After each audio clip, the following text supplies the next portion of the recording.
So what I'm going to tell you is an attempt to somewhat explain this phenomena that we've seen in, especially in deep learning, but not only, where I guess in a nutshell, this is the idea that usually large class of functions are associated to unstable behavior, but in practice, we seem to observe that this is not the case. And this seems to be a puzzle, you know, with the usual regularization stability business.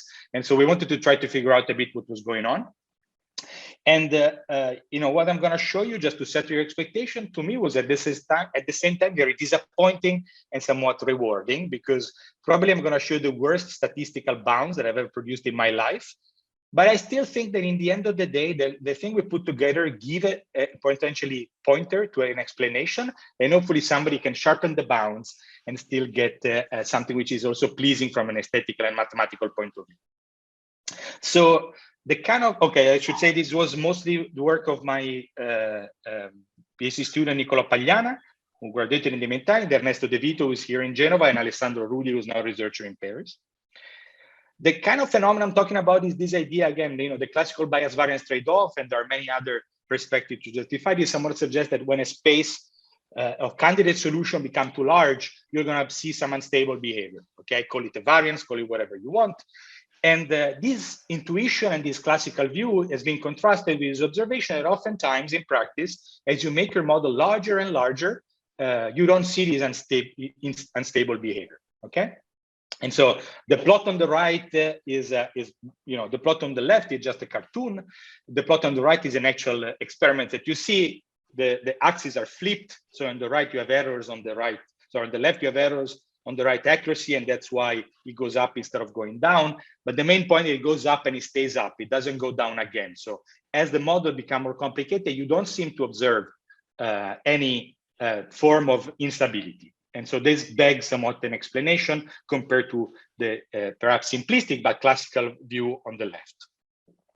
So what I'm going to do is actually settle this whole question, as it is customary in my life, avoiding neural networks, looking at kernels, and the idea of large models for me will be classes that have a slower or faster decay in the Fourier domain. So a large class would be one that has a very slow decay in the Fourier domain, and a small class, one which have a very fast decay in the Fourier domain. And I use kernels to somewhat identify these classes of functions. Okay, so I'm going to start basically. There's going to be kind of a longish part where basically I'm just going to tell you a story of how, you know, all the new intuitions come together, and then in the second part I'm going to show you some theoretical results that somewhat give you, you know, the more formal description of the intuition, and then I'm gonna end up with some plots and movies. Okay, so the setting is just standard supervised learning in a statistical framework. So there's gonna be, let's see if I can do this. There's gonna be some input X, some output Y, so vector and numbers. There is some probability distribution, and in a nutshell, the goal is to minimize this test error, this expected loss, which is an idealization of the error on future data, over a huge class of function, ideally all possible functions, but only based on finitely many data points coming from the same distribution as the one with respect to which I'm taking expectation. Of course, this is an ideal problem. In practice, you cannot do it. And there are at least two sources of problems. One is that you don't have the true distribution, so you cannot compute or minimize this functional. And two, you don't have access to this huge space of function. And so the idea of empirical risk minimization is the quite obvious one. You replace the expectation with the finite sum. You replace the huge space with some smaller space. And so you replace this ideal problem with the problem you can solve. So in practice, the optimization question is how you solve this problem. The statistical question is to ensure that the minimizer of this empirical problem is somewhat also a good solution for the ideal problem. You want to, you have this notion of training versus test error. So this would be the test and this will be the training. So just for the notation, so whenever you see a hat, it means that it's some kind of empirical quantity. So as I told you a minute ago, I'm going to set everything in using kernels. And so my spaces of hypothesis will be defined by a kernel that I will assume to be bounded. And for now, I'll be a bit general, and I'm going to give you zero background on kernels aside from points that matter for my presentation. One is that I'm going to consider empirical risk minimization problem, possibly with a penalty. Okay. In the end, I'm going to kill this, but now I need it because I want to tell you why we usually put this. And so this is just a norm in this Hilbert space defined by the kernel. Okay. So there are many, many possible ways to justify the presence of this penalty. And more recently, to justify, this talk is going to be about justifying the potential absence of this penalty. But before we kill it, it's good to, perhaps go through some perspective of why usually this is a good idea. One way to say this, I mean, there are many ways to justify this, but one way comes from, say, inverse problems and the idea of solving linear system in a stable way. To recall this perspective, it's useful to recall the standard representer theorem that says that the minimizer of the empirical problem can always be written as a linear combination of the kernels with coefficients given by the solution of a linear system, which is here expressed this way. Okay. So I assume that this is quite familiar with the lots of you. And the idea here is that, why would you want to add this? One way to say that why you want this adding this norm is because this translates in the presence of this diagonal perturbation of the matrix you have to invert, which makes the matrix inversion stable. Okay, in the case in which K is not, is ill-conditioned. So why would you think that K is ill-conditioned or not? I guess to me, the classical point of view is, well, when I work with this matrix, I can view it as the discretization of an integral operator, which is basically the large n limit of this matrix. One is a matrix, one is an operator. There is some technicalities here, but the statement can be made precise. And under the assumption I consider, which is P is a probability distribution and K here is a bounded kernel, this operator is compact, which means basically, in particular, that it's, I cannot be inverted, or rather, even the pseudo inverse will in general have an infinite norm. And so one intuition of why would be a good idea to stabilize the matrix inversion is because in the large n limit, this matrix approximates an operator which is not inverted. And so, I mean, I don't know, this is, I don't know, I don't see your faces, but I presume that at least for some of you, this is an intuition that hopefully somebody else shared, that this is a good idea to stabilize because this matrix K can be ill-conditioned, okay? Then, again, back to the empirical observation, in practice, you don't need it. You just take lambda equal to 0 and it works. And these are, let's look at the plot on the left. This is a plot from Misha Belkin. It basically is just a couple of different kernels, the Gaussian and the Laplacian kernel.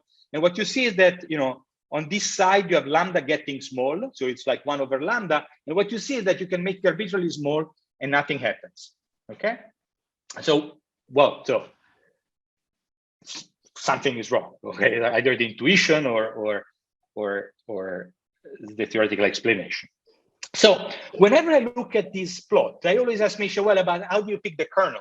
How do you pick the width? Because I remember this kind of plots that I did, long time ago, where basically what you do is that you choose kernel that depend on a scale, like the Gaussian or the Laplacian kernel, and then you plot the error with respect to lambda, but also to the scale of the kernel.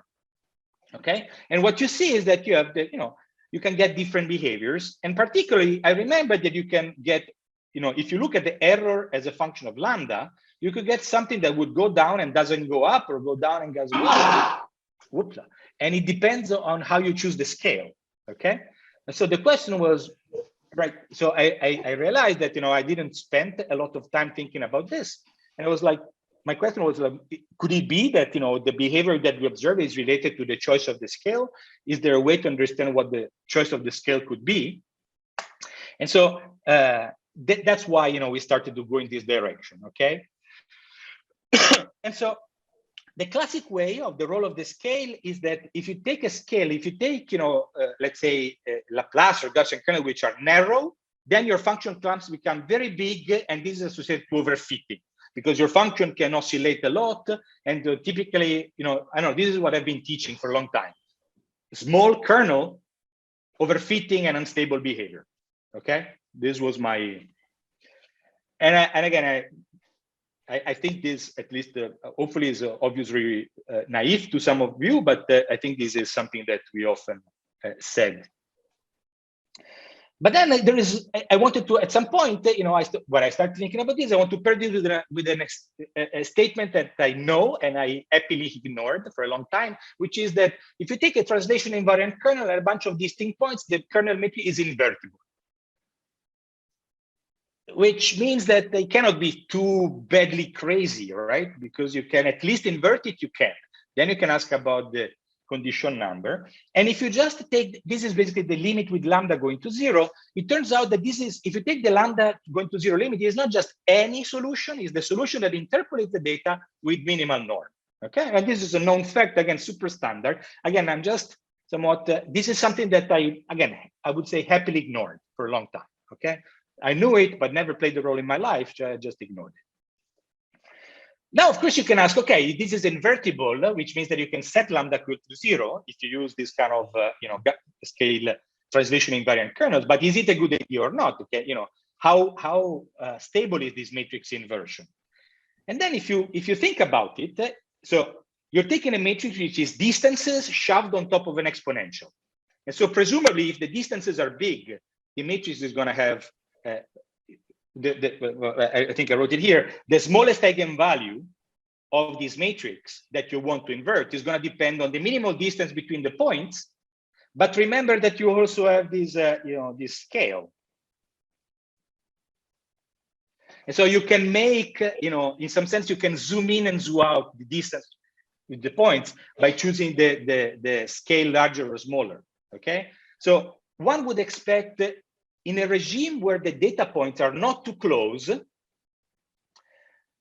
the matrix might actually be very nicely conditioned. And we expect that this is going to happen as soon as, the number of points is not exponential in the number of dimensions, okay? And here I'm just assuming that the distribution is supported in RD, but if it was in a manifold or something, you could try to replace with some notion of intrinsic dimension. So the idea here is, unless you give me a ton of points, the kernel matrix is going to be invertible with a pretty decent condition number. And if I make the scale small, if I take narrow kernels, my condition number gets better because it is as if I would take the distance of the points far away, okay? So again, these are just observations, but I started telling you, yeah, the kernel matrix might be not invertible, so I should regularize. And now I'm telling you, well, maybe it's actually quite nice and I don't need to regularize at all. And maybe I can tweak the scale a little bit to control the condition number of this matrix. And that's kind of a, distance geometric point of view. Another point of view is again, going back to the idea that the kernel matrix is an approximation of the integral operator. And now you can think, okay, let's assume for a minute that it behaves like the integral operator. Of course, I cannot assume that the kernel matrix can approximate the full spectrum of the integral operator. At best, if the kernel matrix is n by n, I'll be able to approximate the nth eigenvalue of the integral operator. And I can ask myself how this eigenvalue of the integral operator behaves with scale. And it's easy to convince yourself, like, uncertainty principle kind of idea, that if the kernel is very narrow, it means that in Fourier, it goes down very slowly, right? If the kernel is very wide, it's going to go down super fast. And so what happens is that effectively, as you decrease the scale and you look at the behavior, let's say that n equal to 100, then what you see is that the nth eigenvalue of the integral operator is going to be larger if you make your kernel smaller, okay? Which again is totally obvious. There is nothing, once you figure it out, it's totally obvious, but I've never thought about it. Now, I gave you two explanations of why the kernel matrix might not be too well conditioned, actually could be quite well conditioned, and why the scale could try to make the stability, so the condition number of the matrix better if I make it narrower. I give you the geometric perspective and more of a frequency-like perspective, and you can pick the one you like the best. But this was enough to me to somewhat say, well, maybe I was a bit quick, and maybe you don't need to always regularize, and maybe, you know, or rather you don't need to add the penalty, because it could be that if you tweak the scale well enough, it's going to work, okay? And you don't need to do anything else. Hoopla, sorry. All right.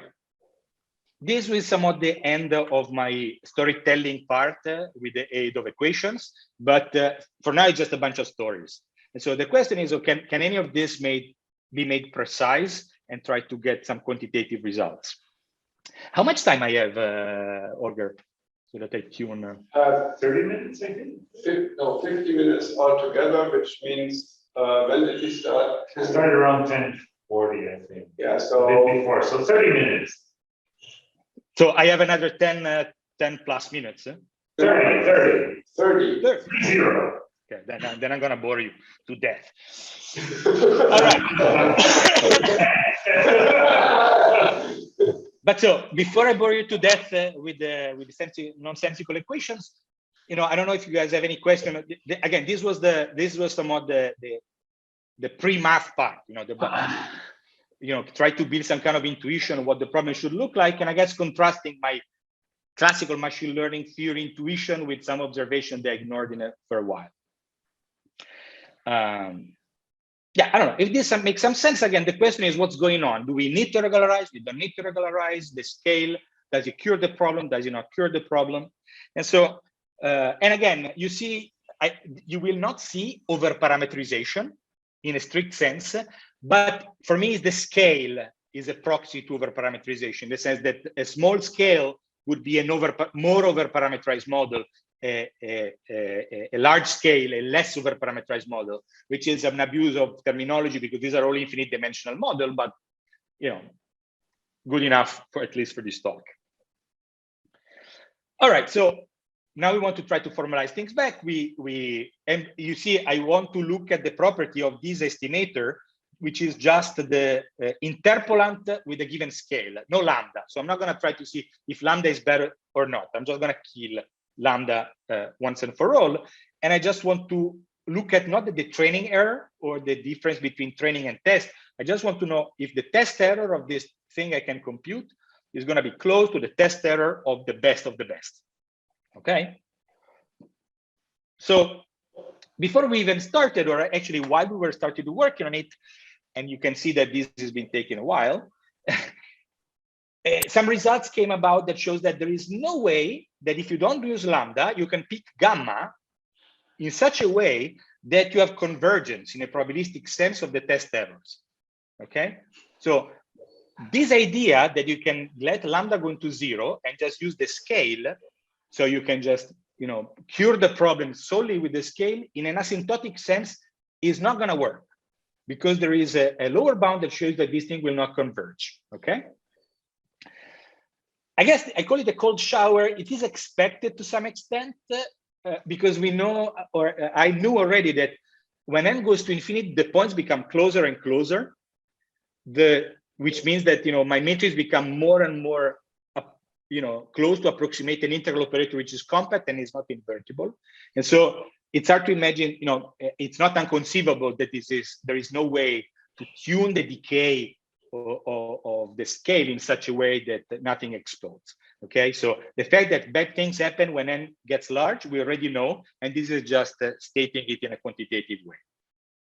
Notice that this, from a statistical point of view, this is one of the sources of headache, because it means that we will not be able to deal with like min-max or, you know, asymptotic like results. We really have to work in an asymptotic regime, and we will not have the aid to say, oh, this bound, you know, is optimal or not, or anything like this. As you'll see, things are going to get even worse than this in a minute. So knowing that we cannot get convergence, we still say, okay, but, you know, I still like my intuition, so let's see if I can get some bounds. So, and again, keep in mind that somewhat the regime that you know, we have in mind is this one, where n is large, but it's smaller than exponential in the dimension, so that the probability of 2 points being very close is very small. So, okay, so I'm going to tell you a bit of notation, but hopefully it's not too crazy. So we just consider a simple model, and we assume for the time being that the function lives in the space we choose. These are going to be Sobolev spaces in a minute. For now, it's a reproducing kernel Hilbert space. If it's not the case, you have an extra approximation error, but for us, the problem was really more looking at stability. So for now, we didn't worry about that. So we assume the model is well specified. And remember just that F star is the best function, okay? And sigma is the noise. And I assume that both the inputs are sampled at random on some distribution supported on a compact set in RD, and that there is some noise. Then I just use a compact notation to show you a couple of things. Remember, this was the interpolant of the noisy points, okay? And this is just a compact way to write the same equation I wrote before so that you can see that the kernel matrix appears. And I write -1 now because I assume that this is just invertible, okay? So this is the interpolation of the noisy points, okay? This one is a theoretical object that I cannot compute, and is the interpolation, the minimal norm interpolation of the noiseless value of the function, okay? So it's still an empirical object in the sense that it utilizes input points that are drawn at random, but is a theoretical object because it has access to the exact value of the function with no noise, okay? So you cannot have it in practice. So this will be somewhat a midway between what you can do in practice and what you would like in theory. And what you do is that, well, let me write it here. The idea here is that, I'm going to just write f hat dagger minus f star, and then I add and subtract.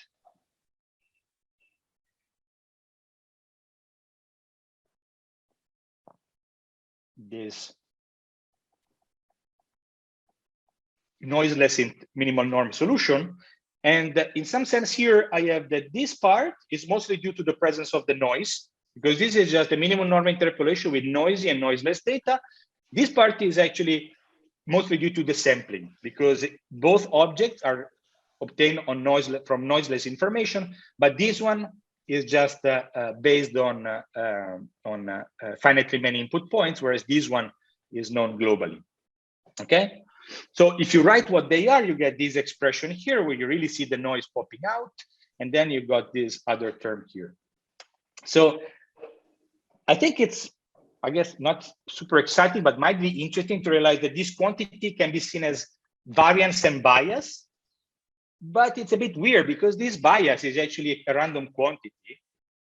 And you actually view just a sampling error or an interpolation error due to the fact that you just have finitely many input points, okay? Which is, I don't know, it's not exactly an approximation error. As when the points are random is the sample part, whereas this one is really mostly due to the presence of the noise, and then of course you still have to control this stuff. Okay, so what we did then is that given this, let me see what I need. So to actually state the first theorem I'm going to show you is for a generic choice of the kernel, okay? And to state it, and I have to introduce the integral operator, which I already did. Let me skip all this stuff. Okay, so I want to show you this guy. Okay, so let me do this.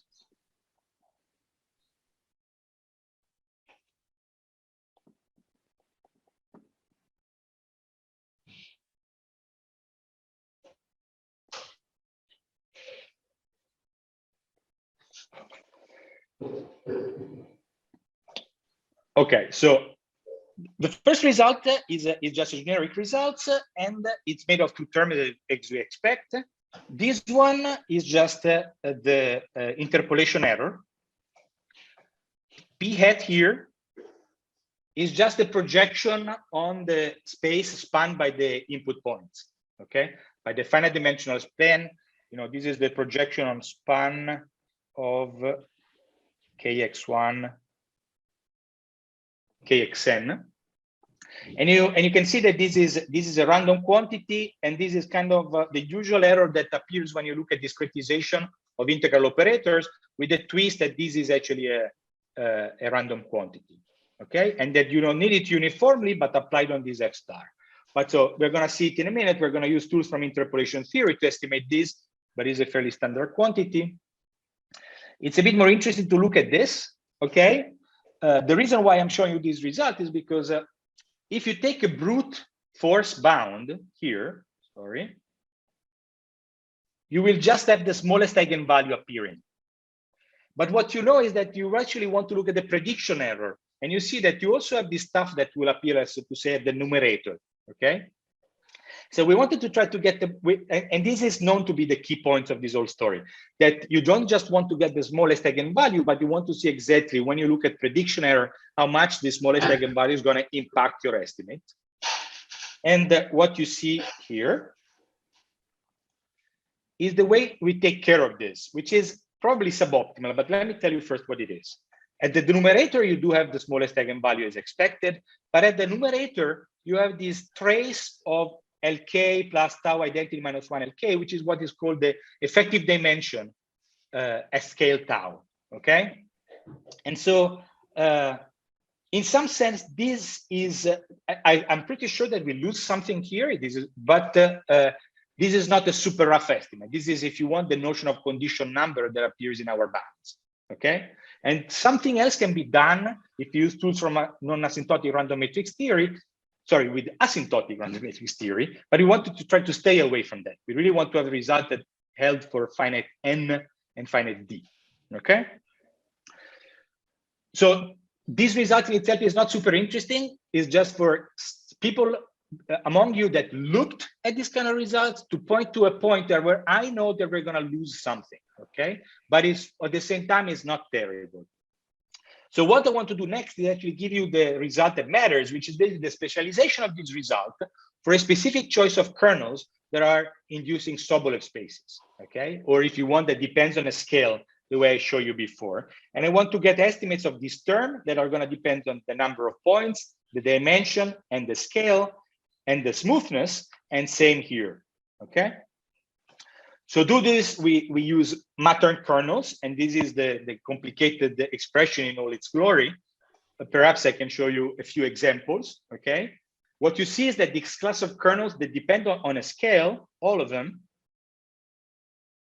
but they also depend on another parameter nu, which is a further degree of smoothness, okay? And what you see is that basically, as you increase nu, your function becomes smoother because you multiply the exponential by polynomial terms, okay?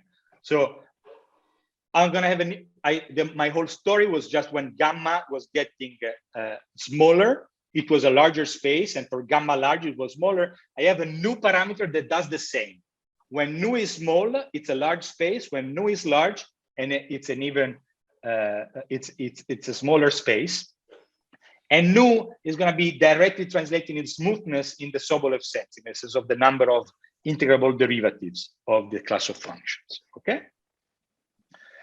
So given all this, I can give you the bound in all its glory and its ugliness. But maybe I can point you to what you should see, okay? What you should take a look at. So let's first take a look at the interpolation error. There is no noise. If I add more points, the bound should get better, okay? Because I fill up the space with points. However, if I take a scale which is very small, I'm gonna put essentially deltas to interpolate, okay? To interpolate the points. And I'm gonna get a function which is maybe, interpolating at the class of given points, but it's gonna be very far away from the true function everywhere else. Imagine it as a combo of deltas, okay? And so as expected, when gamma gets smaller, this error explodes. When gamma gets larger, this gets better. And the result, the behavior in nu is similar, but is an exponent. So it's even more amplified. Forget about the log terms, and then as expected, this depends on the norm. If you look at the variance, we do see that this gets better as expected when gamma gets smaller. So remember, when gamma gets smaller, the condition number gets better, okay? However, as the number of points increases, these terms explode. because again, no matter how you choose gamma, as you increase the number of points gets closer and closer, and so the matrix becomes more and more not invertible. Of course, you can still ask if there is an optimal choice of gamma that somehow to optimize the whole bounds in such a way that it goes to 0, but unfortunately the answer is no. And this is consistent with the fact that there is actually a lower bound that says this is not possible. The lower bound is a bit more specific than this result, but it covers a special case. So you see here that as expected, we do get the bound with some terms, but the bound doesn't go to 0. And we use techniques that come from interpolation theory to prove the bounds, combined with essentially control of the distance of randomly sample points. And so what we have is that the constants here typically do have an exponential dependent on the dimension. And at this point, you know, that's why I told you at the point the story is bittersweet, because we do get the bound with all the ingredients, but the bound also can be potentially loose. And there is a question of whether this bound is useful for anything at all. And there is not really, at least for now, I don't see an obvious theoretical way to do this. And so what we did is that we actually went to numerical simulation, and we tried to take it more as a, you know, a physicist would take some of his laws. You say, okay, I have, you know, this predicts that certain things should happen, certain scaling should happen, or certain qualitative behavior. Let's see if this is true or not, okay? And so, well, again, in terms of differences between the previous literature is mostly that we try really to steer away from asymptotic result. The only result I'm aware of that really does this is the, you know, the benign overfitting line of work started by Peter Bartlett. But unfortunately, that line of work doesn't apply to kernels because there is no kernels or distribution that satisfy the properties of that theory. And so what we did here, instead of saying, let's see if there is some condition that might not be realized in practice that make this work, we just says, let's take the stuff that you do in practice and let's see what you can prove, okay? So in some sense, you know, it would be nice to somewhat connect the optimistic view and our more pessimistic view, but yet, I guess, practical. So what we did is that we just take a bunch of simulations and let me try to see if I can swap 1 second because I want to show you movies. So 1 second. How do I do this? Full screen. Okay. Can you see? Yes. We see the slides still. Slide 30. No, it's but red. It is red, yeah. Yeah. Red is good. All right, so we just took a simple model, okay, to do the simulation. This is a case where we know that the function is smooth in a Sobolev sense. We took some Gaussian noise. We randomly picked the input points, and we just wanted to test a few things, okay? The first thing we tested is if the interpolation error bound is good, okay, in terms of numerics. So what we did is that, let me explain the one on the left. So the orange curve, or rather look at the green. So the green is the prediction from theory up to constants, because we know that the constants are wrong. So we try to find, you know, just the power, we just checked if the power law was good. And the way we did it is just to do the linear fitting of the bound. And you see the blue is what you get from just simulating the behavior of the interpolation error by being able to just generate data in our simulation. And what you see is that in this case, and the blue shade is the variance because we repeated this a bunch of times. And what I would say here is that you see that it seems that the interpolation error, sorry, I should say also that we look at the power law behavior with respect to the number of points. And in this case, this seems to be, you know, as a physicist, I would be definitely happy about this matching. And this, the one on the right is just the same thing in more dimensions. Okay. Then we did the same thing, sorry, for the variance bound. And what you see is that for the variance bound, the same story, but you do see that the bound is not as perfect as the one before. It's not bad. It's still between, you know, the band, but you see that probably here we're doing some approximation, which is not perfect, and we pay a little bit of a price, but still I would argue that one could hope for some interesting qualitative results. let me skip this one for a minute. Let's look instead for a minute at the plot. I don't know if you can see my cursor. I want to look at the plot on the right. This is the behavior of the test error with the number of points. Remember that the theory we did predicts that the error is going to go down for a while, because that's the case where the interpolation somewhat dominates. And then when n becomes large enough, you start to see a divergent behavior, because essentially points get close to each other. And so you do see instability. And that's exactly what you, this is exactly what you see here. The theory also predicts that this result is dimension dependent. So if you increase the dimension, this point of divergence will happen later, because it takes longer for the number of points to fill up the space and the points to be close. And the one on the left just showed that this is indeed the case. Okay. And to me, it also suggests that it might be that in practical situation, you always work in this regime. And so these algorithms do work, at best as you can, because you never have enough data to look at this divergence point. The last plot, the one here, is the one where we actually checked whether the behavior with respect to gamma is correct or not.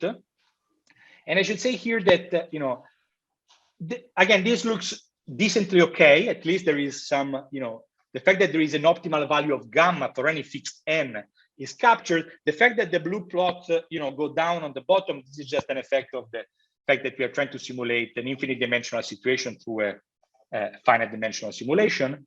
But also what you see here is that I would say, the effect is there, but it's not as quantitatively precise as one would wish. We moved on to some real-ish data, so like MNIST or some benchmark data set. So not the only difference that we don't have control, okay?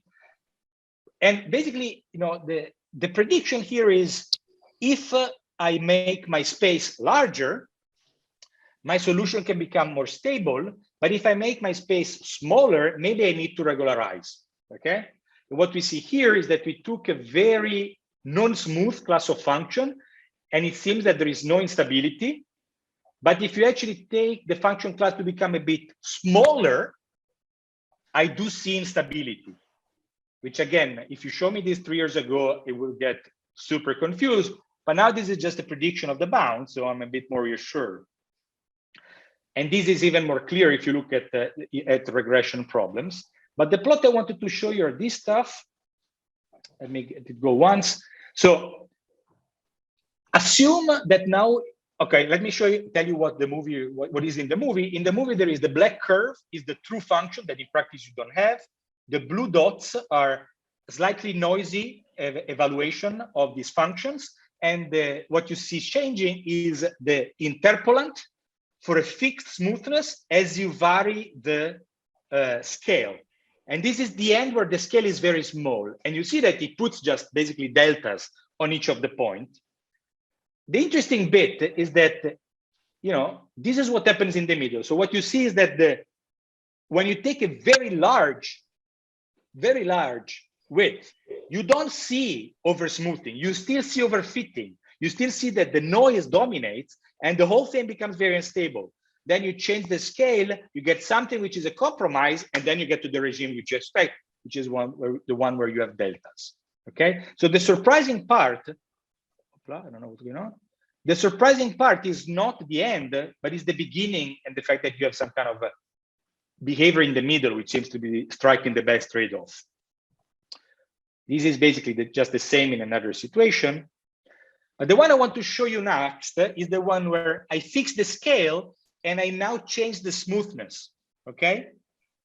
And I change the smoothness so that I go from a very small space to a very large space, okay? And to me, this was the most surprising, one. So what you see is that, let me show you again. At the beginning, when you take the function space to be very small, you have this crazy unstable behavior. But as you make it larger and larger, what you get is that you get a function which looks quite nice. Notice that this is not a regular function, because if you look closely, you have these little, spikes close to points. But in some sense, the function space is so large that even though this function is not smooth at the interpolation point, is basically smooth everywhere else. What you expect now, and this again is predicted somewhat by theory, and the point that this is boring movie is the one where you take away the noise. If you don't have noise, it doesn't matter, it just works, okay? You don't need to sweat because the interpolation is just happy when you make the space, larger and larger, and that's it, okay? All right, so these were my movies. To me, the most interesting one is this one where you show that when you make the scale small and you make the space large, it's just gonna work. And this is pretty much everything I wanted to tell you. Again, you see now why, to me, I'm still happy about this result, despite the fact that from a mathematical point of view, they would, to get something nicer, one would require to substantially change the framework, but they allow to make prediction that seems to be true. And I do think that this might explain a little bit of what's going on in practice for models that you can actually implement and run without taking asymptotic regimes that I still not fully understand. Of course, it would be nice to change the model a little bit. Look at other class of kernels, for example, defined by dictionaries, so that you can increase the size of the dictionary and look at the size of the dictionary and the spectral properties of the kernel somewhat interact. And finally, notice that I only somewhat quantify my statement of the need of regularizing or not in terms of penalties from a numerical standpoint, but it would be nice to do a theory that matches both, and we haven't done it yet. All right, I think I'm done, and I should be also over with time, so that's it.